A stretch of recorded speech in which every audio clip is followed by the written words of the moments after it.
ਚੱਲੇ ਆ ਪੱਠੇ ਤੇ ਪੱਠੇ ਜਿਹੜੇ ਨੇ ਨਾ ਉਹ ਜਾ ਕੇ ਤੇ ਵੱਢਣੇ ਨੇ।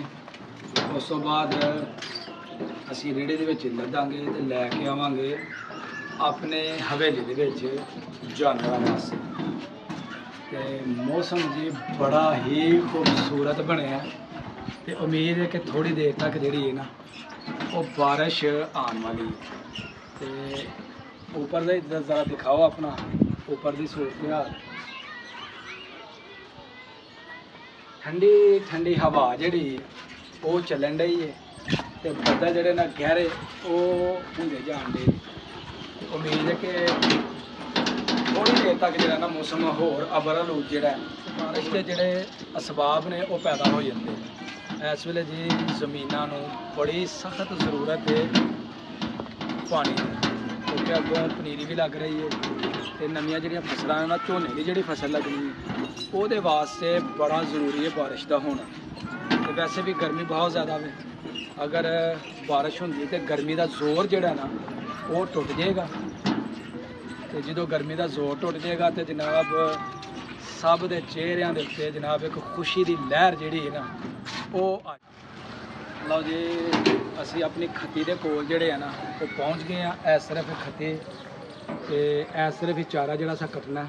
चारा कट के जनाब इत्थे असी लैके आएंगे तो इतों फिर असी चलांगे घर की तरफ तो चलने जी चारे की तरफ। लो जी हुण असी जाके तो वड्ढने चारा तो मौसम खराब होने तो पहला जोड़ा ना चारा लैके तो असी चलांगे घर की तरफ, क्योंकि मौसम खराब हो गया तो फिर बदल दे विच जोड़ा ना चारा कटना वो बड़ा ही मुश्किल हो जाता है।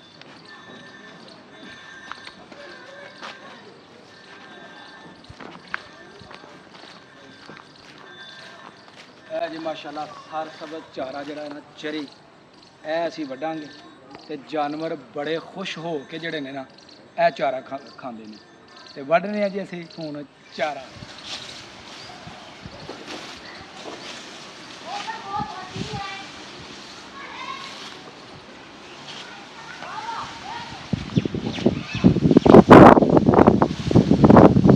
लो जी चारा जड़ा ना वो असा वढ़ लिया तो इनू हुण असी लैके जाने जी अपनी हवेली की तरफ। तो मौसम इंतहाई खराब हो गया, तेज़ हवा जी है ना वो देख सकते हो चलन रही है। तो जल्दी जल्दी हुण अपना काम ख़त्म करके तो जनाब असी चलने घर की तरफ हवेली की तरफ। लो जी असी हुण पावांगे चारा।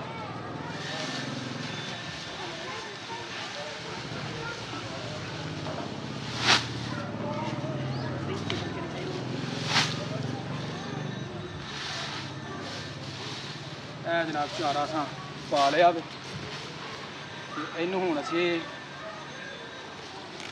बन लैने जी।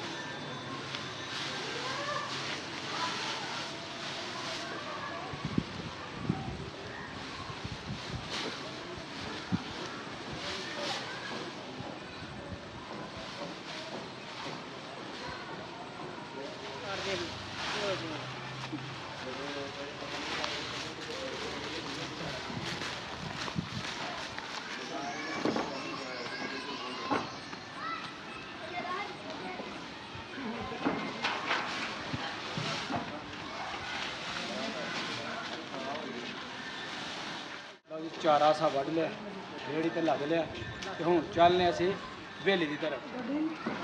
जुबैर साहब आ जाओ। मैं जी हुण गया हाँ थक, काम बड़ा कर लिया है तो हुण जुबैर ने कहा कि तू चारा लै तो चलीए, क्योंकि साह नहीं रलन दिया, काम बड़ा किया। हाँ बजनी तो नहीं ठीक है। मौसम बहुत ज़्यादा जड़ा ना ख़राब हो गया तो इंशाअल्लाह उम्मीद है कि बारिश जी है ना वो जल्दी जी ना आ जाएगी। तो असी जे पहुँच चुके हैं हवेली के बिल्कुल करीब। तो चारा जड़ा ना हुण इनू असी जनाब ये कटाई जी कुतरांगे जड़ा वो पिछले टाइम के नाल, क्योंकि हुण इस टाइम लियाना जड़ा ना बहुत जरूरी है कि मौसम को मद्देनज़र रखते हुए चारा जड़ा ना असी लैके आए। आइयो आइयो आइयो हवा बड़ी तेज़ चलन रही है। लो जी असी पहुँच गए हवेली के कोल ਇਹ ਜਨਾਬ ਸਾਡੀ ਹਵੇਲੀ ਤੇ ਇਹ ਜਨਾਬ ਪੱਠੇ। ਵੈਰ ਸਾਹਿਬ ਖੋਲੋ ਖੋਲੋ।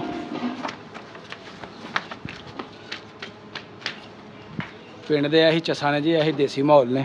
ਇਹ ਜੀ ਅਸੀਂ ਪੁਲ ਬਣਾ ਦਿੱਤਾ ਇੱਕ ਇਸ ਤਰਫ ਤੇ ਇੱਕ ਬਣਾਉਣ ਗਿਆ ਜੀ ਇਸ ਤਰਫ। ਤੇ ਹੁਣ ਇਸ ਪੁਲ ਰਸਤੇ ਜਿਹੜੇ ਨਾ ਸਾਡੀ ਗੜੀ ਉਹ ਜਨਾਬ ਆਏਗੀ। ਆਜੋ ਜੀ ਆਜੋ ਆਜੋ ਉੱਪਰ ਚੁੱਕ।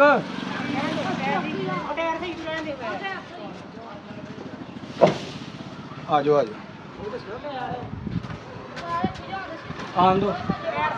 ਠੀਕ ਲਾਗਿਓ ਵੇਖ ਅੱਗੇ ਘਰ।